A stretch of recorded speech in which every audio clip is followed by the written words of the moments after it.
It's Chelsea with Wound Care University, and we are back at it with our top 5 countdown series. And today we're going to chat about the 5 signs of wound healing. So let's get into it. So the first thing we're going to talk about is the peri-wound. The peri-wound is oftentimes a really good indicator of the overall health of the wound. So we're looking for skin that looks healthy, it's not injubated, it's not macerated. We don't want to see any breakdowns, redness, irritation. All those are really bad signs. So if we see really improved peri-wound skin, we know that our moisture balance is on point. We're protecting it or prepping it how it's supposed to.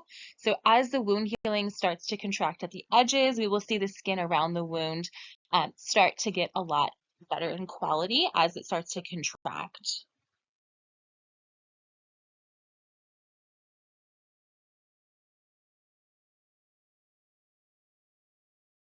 So the next thing we're going to chat about is healthy granulation tissue. We use that word a lot, granulation tissue.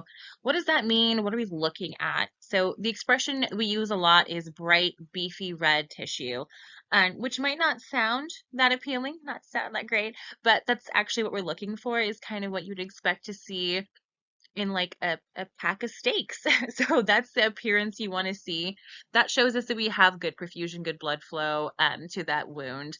If it's kind of a little bit bumpy, that's normal texture. We don't want to see like raspberry buds or almost like a jelly appearance. That would be more of like the hypergranulation territory. So beefy red, a little bumpy, all good.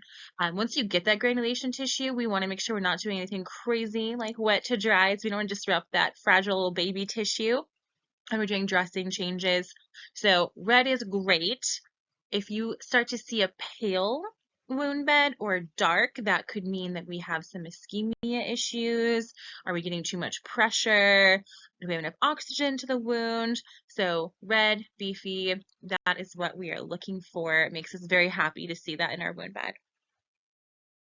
The next one we're going to talk about is probably the most obvious. It is shrinking wound edges. That is the metric that we are looking at weekly, at least, when we're looking at our patient's wounds. We're looking for the actual dimensions of the wound to be getting smaller, which means the size is getting less. That is ideal, right? So the edges are pulling inward as those new epithelial cells are migrating. So we see a decrease in the wound. That is ideal. So we are taking photos weekly, we're measuring weekly. When we see that contraction, we knew that the collagen and epithelial cells are doing their job.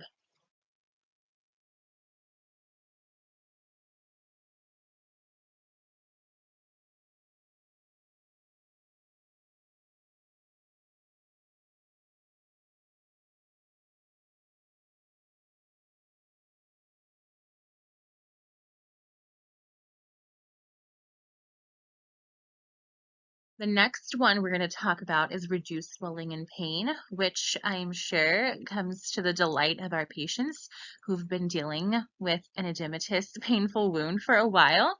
So as our wounds start to heal and they get out of that inflammatory phase of wound healing, that second phase, we will see less swelling, less pain. So as that comfort level starts to improve, we know that the wound is moving towards its actual repair phase. So inflammatory phase winding down, your body is shifting into the next stage. All very good signs. The last thing we're going to talk about is the final stage is when we have actual intact skin. So when we see new epithelial tissue that's actually covering the wound surface. I call that baby skin. It's a little bit different than what you'd expect normal skin to look like. It's because it's not all the way done cooking yet. So it might appear a little pink, a little shiny. You need to make sure that you protect that new skin, even at its final remodeled or healed phase. It's only about as 80% as strong as it was before it was wounded. So protect it the best you can. Sometimes that means a little like skin protectant, moisturization. Just keep it nice and healthy. And thanks for listening to our top 5 countdown.